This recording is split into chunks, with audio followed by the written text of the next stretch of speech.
मेरे किसान भाइयों, आज आपको यूट्यूब चैनल पर स्वागत है।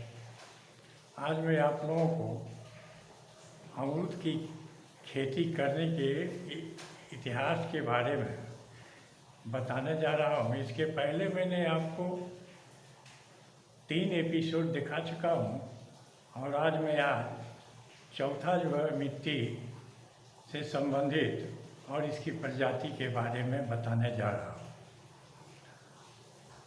वैसे तो सभी तरह की मिट्टी में अमरूद की बागवानी की जाती है।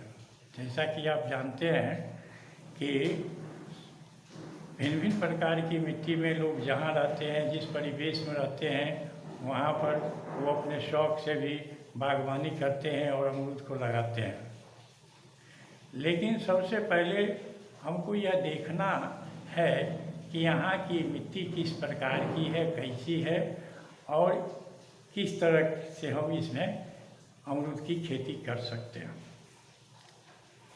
अब देखिए, अमरूद की बागवानी के लिए सबसे पहले हमको देखना है कि यहाँ की मिट्टी में बलुई या दोमट मिट्टी है या नहीं।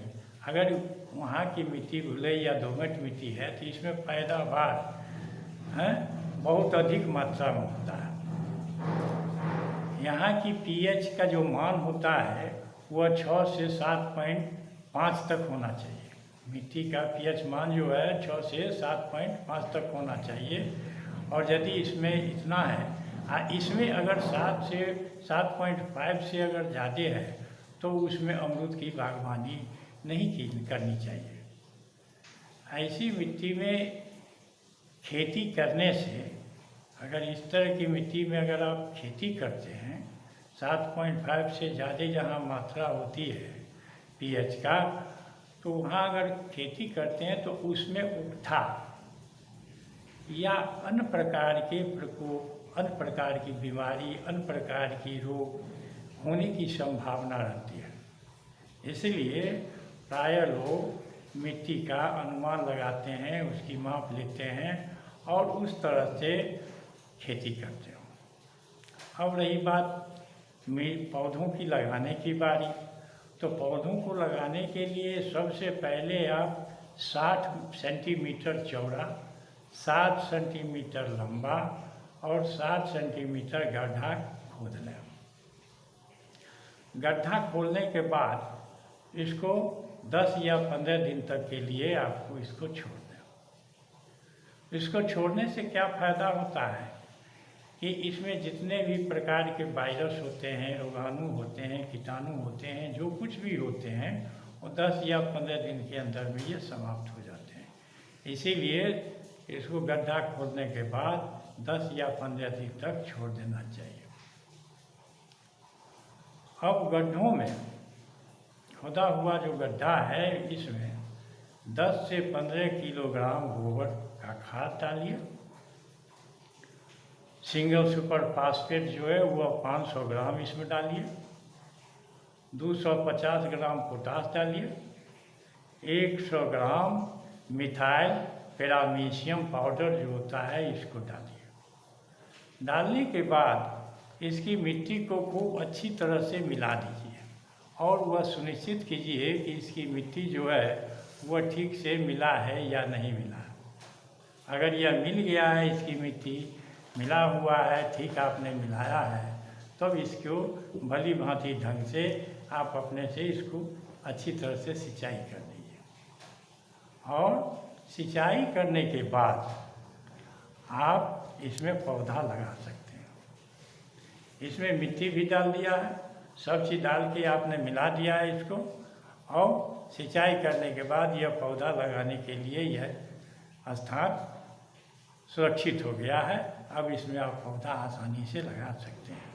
अब इसके बाद हम इसके प्रजाति के बारे में आपको बताने जा रहा हूँ। इसकी प्रजाति के बारे में सबसे पहले आपको यह देखना है यह प्रजाति इसमें कितने प्रकार के होते हैं, कैसे होते हैं। भारतवर्ष में अमरूद की प्रसिद्ध किस्में होती हैं, बहुत ज़्यादा किस्में होती हैं भारतवर्ष में। जैसे इलाहाबाद सफ़ेदा हो गया, इलाहाबादी अमरूद है वो सफ़ेदा रंग का है, ये ले लीजिए।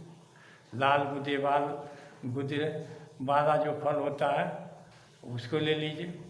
उसके बाद चींटीदार है, करेला है, या अमरूद जिसको हम सेब के नाम से जानते हैं, ये है। ये सब जो इसका प्रजाति है ये बहुत सुंदर है। इसकी किस्म जो है वो अर्का किरण अमरूद F1 हाइब्रिड होता है।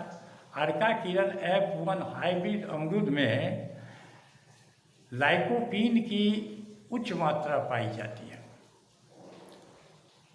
यह मात्रा जो इसमें है वह दूसरे किस्म की जो पौधे हैं, दूसरे किस्म की जो फसल आप लगाते हैं या फल होता है उसमें ज़्यादा मात्रा में पाया जाता है।